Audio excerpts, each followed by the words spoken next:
నమస్తే, welcome to మన ఊరు మన వార్తలు. కొనసాగుతున్న ఎన్నికల ఓట్ల లెక్కింపు. 82 ఏళ్ల మహిళా ఓటర్కు సన్మానం. ఓటు వేసేందుకు వెళ్తూ అనంత లోకాలకు. మరిన్ని విశేషాలను మన ఊరు మన వార్తలలో చూద్దాం. తెలంగాణలో తుది దశ ఎన్నికల కౌంటింగ్ కొనసాగుతోంది. రాత్రి వరకు పంచాయతీ ఎన్నికల ఫలితాలు వెల్లడి కానున్నాయి. ఆ తర్వాత వార్డు సభ్యులతో సమావేశాలు నిర్వహించి ఉప సర్పంచ్ ఎన్నికలు నిర్వహిస్తారు. మూడో విడతలో భాగంగా ఇవాళ 3752 సర్పంచ్ స్థానాలు, 28410 వార్డు స్థానాలకు పోలింగ్ జరిగింది. ఈ విడతలో 4157 గ్రామాలకు 36434 వార్డులకు నోటిఫికేషన్ ఇచ్చారు. ఇందులో 394 గ్రామాలు, 7916 వార్డులు ఏకగ్రీవమయ్యాయి. 3752 గ్రామ పంచాయతీల్లో 12640 మంది సర్పంచ్ అభ్యర్థులు పోటీ చేశారు. 28406 వార్డులకు 75283 మంది అభ్యర్థులు పోటీ పడ్డారు. 11 గ్రామాలకు 112 వార్డులకు వివిధ కారణాల వల్ల ఎన్నికలు జరగలేదు. 2 గ్రామ పంచాయతీలు 18 వార్డులపై న్యాయస్థానం స్టే విధించింది. ఉమ్మడి ఆదిలాబాద్ జిల్లా వ్యాప్తంగా కౌంటింగ్ కొనసాగుతోంది. రాత్రి వరకు పూర్తి స్థాయిలో ఫలితాలు వచ్చే అవకాశం ఉంది.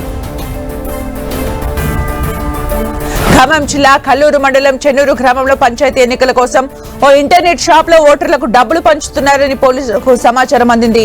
ఫ్లయింగ్ స్క్వాడ్ అధికారులు వెంటనే ఇంటర్నెట్ షాప్ లో తనిఖీలు నిర్వహించారు. ఇంటర్నెట్ షాప్ లో ఉన్న 95,000 రూపాయల నగదును సీజ్ చేశారు. ఇంటర్నెట్ నిర్వాహకుడిని కల్లూరు పోలీస్ స్టేషన్ కు తరలించారు. యాదాద్రి భువనగిరి జిల్లా సంస్థ నారాయణపురం మండలంలోని చిమిరియాలలోని గ్రామ పోలింగ్ కేంద్రాన్ని ఆదర్శ పోలింగ్ కేంద్రంగా ప్రకటించారు. మూడో విడత ఎన్నికల్లో ఈ పోలింగ్ కేంద్రాన్ని పచ్చని ఆకులతో ఆహ్లాదకరంగా ఏర్పాటు చేశారు. పోలింగ్ కేంద్రాన్ని జిల్లా కలెక్టర్ హనుమంత్ సందర్శించారు. 82 సంవత్సరాలు దాటిన మహిళా వృద్ధురాలిని ఓటు హక్కు వినియోగించుకుంటున్నందుకు రుద్రాంగి శాలువా కప్పి సన్మానించారు జిల్లా కలెక్టర్.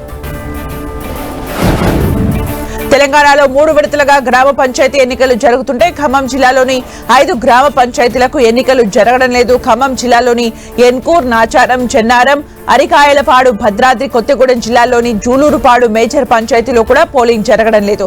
తమ గ్రామాలను ఏజెన్సీ నుంచి మినహాయించి జనరల్ స్థానాలుగా పరిగణించాలని కోర్టును ఆశ్రయించడంతో కోర్టు ఎన్నికలకు బ్రేక్ చెప్పింది. ఆ గ్రామాల్లో ఎన్నికల సందడి లేకుండా పోయింది. ఖమ్మం జిల్లా కూసుమంచి మండల కేంద్రంలోని ఎమ్మెల్యే క్యాంప్ కార్యాలయంలో సన్మాన కార్యక్రమం జరిగింది. పాలేరు నియోజకవర్గ వ్యాప్తంగా గెలిచిన సర్పంచ్లు, వార్డు సభ్యులను మంత్రి పొంగులేటి శ్రీనివాసరెడ్డి సన్మానం చేశారు. ఆయన గెలిచిన వారికి శుభాకాంక్షలు తెలుపుతూ స్వీట్స్ పంచారు. నేలపట్లకు చెందిన మహిళా సర్పంచ్, మహిళా వార్డు సభ్యులు ఇందిరమ్మ చీరలను ధరించి వచ్చినందుకు మంత్రి సంతోషం వ్యక్తం చేశారు. ప్రతి సర్పంచ్, వార్డు సభ్యులు గ్రామాలను అభివృద్ధి చేయాలని, కాంగ్రెస్ పార్టీకి మంచి పేరు తీసుకురావాలని మంత్రి సూచించారు. ఉపాధి హామీ పథకం పేరు మార్చడాన్ని నిరసిస్తూ ఆదిలాబాద్ లో కాంగ్రెస్ శ్రేణులు నిరసన తెలిపాయి. గాంధీకి ప్రపంచ స్థాయిలో ఆదరణ ఉందని, అలాంటిది మహాత్మా గాంధీ జాతీయ ఉపాధి హామీ పథకానికి ఆయన పేరు తొలగించడం సరికాదన్నారు. డీసీసీ అధ్యక్షుడు నరేష్ యాదవ్ కేంద్రం నారేగాను నిర్వీర్యం చేయడంతో పాటు కక్షపూరితంగా వ్యవహరిస్తోందని ఆయన ఆరోపించారు. యూపీఏ ప్రభుత్వం ప్రవేశపెట్టిన మహాత్మా గాంధీ ఉపాధి హామీ పథకం పేరు మార్చడాన్ని మాజీ మంత్రి టి జీవన్ రెడ్డి తీవ్రంగా విమర్శించారు. కలియుగంలో రాముడికి గొప్ప భక్తుడు గాంధీ అని, అలాంటి గాంధీ పేరు ఎలా మార్చుతారని ఆయన ప్రశ్నించారు. ఉపాధి హామీ పథకాన్ని వ్యవసాయ రంగానికి కూడా అనుసంధానం చేసి అదే పేరును అలాగే కొనసాగించాలని కేంద్రాన్ని ఆయన డిమాండ్ చేశారు. పేరు మాత్రమే మహాత్మా గాంధీ జాతీయ గ్రామీణ ఉపాధి హామీ పథకంగానే గుర్తింపబడింది.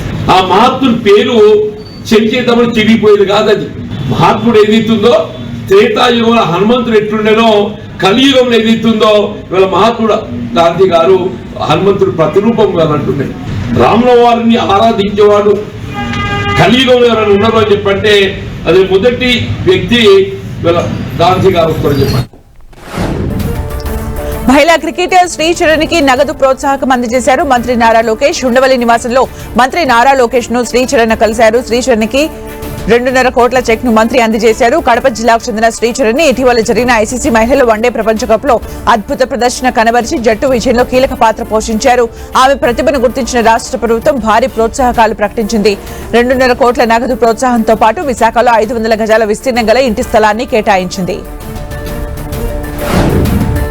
కృష్ణా జిల్లా గుడివాడలోని ఏఎన్ఆర్ కళాశాల వజ్రోత్సవ వేడుకల్లో ప్రముఖ సినీ నటుడు అక్కినేని నాగార్జున పాల్గొన్నారు. ఈ సందర్భంగా విద్యార్థులకు ఉపకార వేతనాల కోసం 2 కోట్ల విరాళం ప్రకటించారు. నా తండ్రి నాగేశ్వరరావు చదువుకోకపోయినా ఆయనకు చదువు అంటే చాలా ఇష్టమన్నారు నాగార్జున. అందుకే వేల మంది విద్యార్థులకు బంగారు భవిష్యత్ ఇచ్చేలా కృషి చేశారని తెలిపారు. 1959లో ఏఎన్ఆర్ కళాశాలకు నాగేశ్వరరావు ₹1,00,000 విరాళం అందించారని నాగార్జున గుర్తు చేశారు. ఏఎన్ఆర్ కాలేజ్ 75 ఇయర్స్ సెలబ్రేషన్ లో పాల్గొనటం సంతోషంగా కాదు, చాలా గర్వంగా ఉంది నాకు.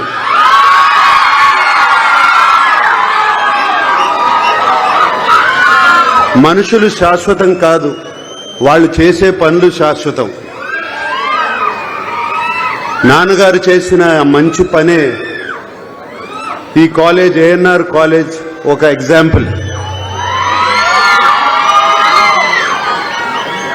తాను చదువుకోలేకపోయినా వేలాది మంది చదువుకోవాలని, వారికి బంగారు భవిష్యత్తు ఉండాలని 1959 నేను పుట్టిన సంవత్సరంలో ఆయన ₹1,00,000 డొనేషన్ ఇచ్చారు. ఆ టైంలో ఆయనకి కేవలం సినిమాకి మేబీ 5,000 లేకపోతే 10,000 వచ్చేది.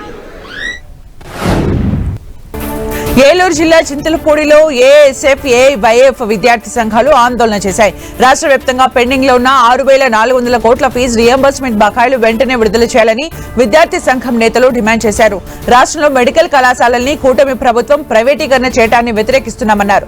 పేద విద్యార్థులకు వైద్య విద్యను దూరం చేసేందుకే కూటమి ప్రభుత్వం పీపీపీ విధానం తెచ్చిందన్నారు. మెడికల్ కాలేజీల ప్రైవేటీకరణ ఆలోచనను ప్రభుత్వం విరమించుకోవాలన్నారు.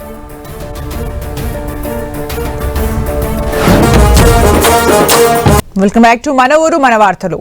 ఏలూరు జిల్లా పోలవరం మండలంలోని గిరిజన ఆశ్రమ పాఠశాలను ఆకస్మికంగా తనిఖీ చేశారు. ఏపీ గిరిజన కార్పొరేషన్ చైర్మన్ సోళ్ల బుజ్జిరెడ్డి ఇటుకలకోట, బోడిగూడెం, చేగొండంపల్లి ఆశ్రమ పాఠశాలలో బాత్రూంలు, వంటగదుల్ని పరిశీలించారు.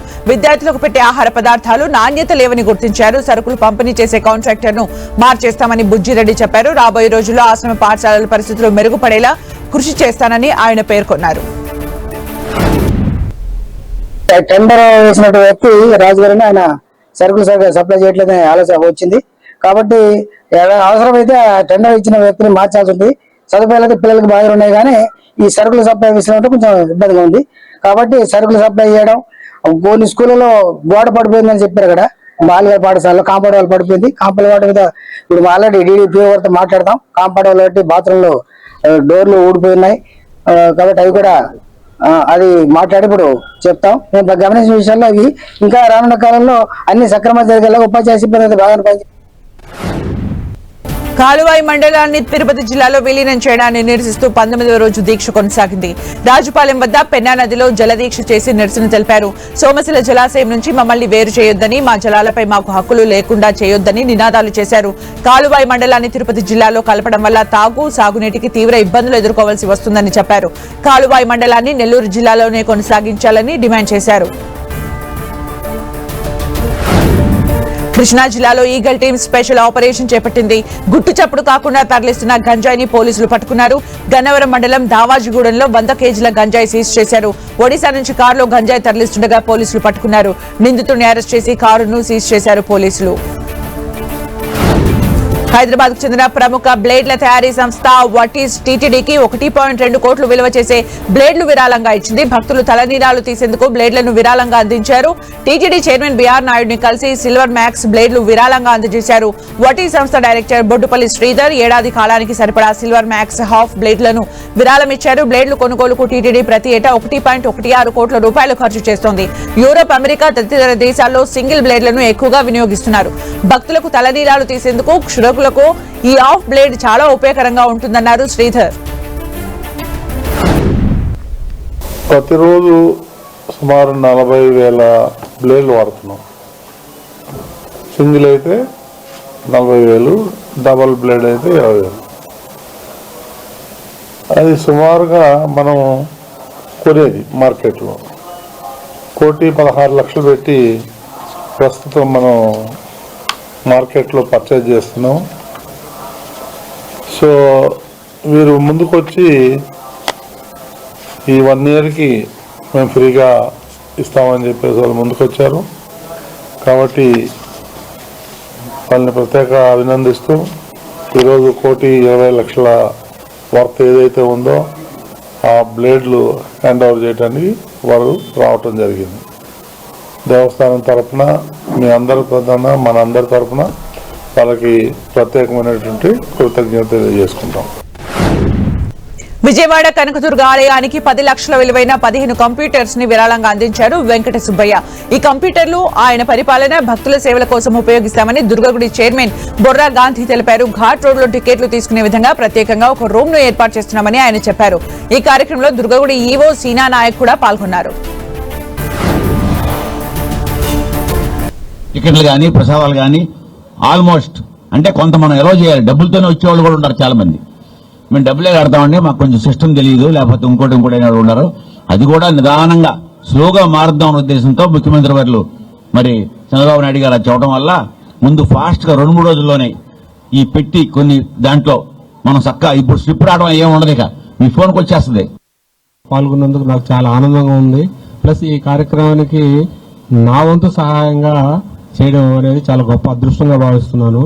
రెండవది మన చైర్మన్ గారికి చెప్పినప్పుడు నాకు కూడా అనిపించింది, మామూలుగా అంటే గుడి విషయంలో నాకు ఎంతో కొంత మామూలు చేయాలి, తర్వాత కూడా మామూలుగా మళ్ళీ అవకాశం వచ్చినప్పుడు నాకు భగవంతుడు ఏదైనా కల్పించిన దాంట్లో ఉన్న దాంట్లో నేను గుడికి నా సర్వశక్తులుగా నేను చేయాలని. ఉదయం వైజాగ్ లో పొగమంచు దట్టంగా కమ్ముకుంది. దీంతో విశాఖ ఎయిర్పోర్ట్ కు రావాల్సిన టీమిండియా మహిళా క్రికెటర్ల విమానాన్ని విజయవాడకు మళ్లించారు. ఇవాళ వైజాగ్ లో భారత్ శ్రీలంక మధ్య T20 మ్యాచ్ జరగనుండటంతో ముంబై నుంచి ఇండిగో విమానంలో మహిళా క్రికెటర్లు విశాఖకు బయలుదేరారు. పొగమంచు కారణంగా విజయవాడకు ఫ్లైట్ డైవర్ట్ అయింది.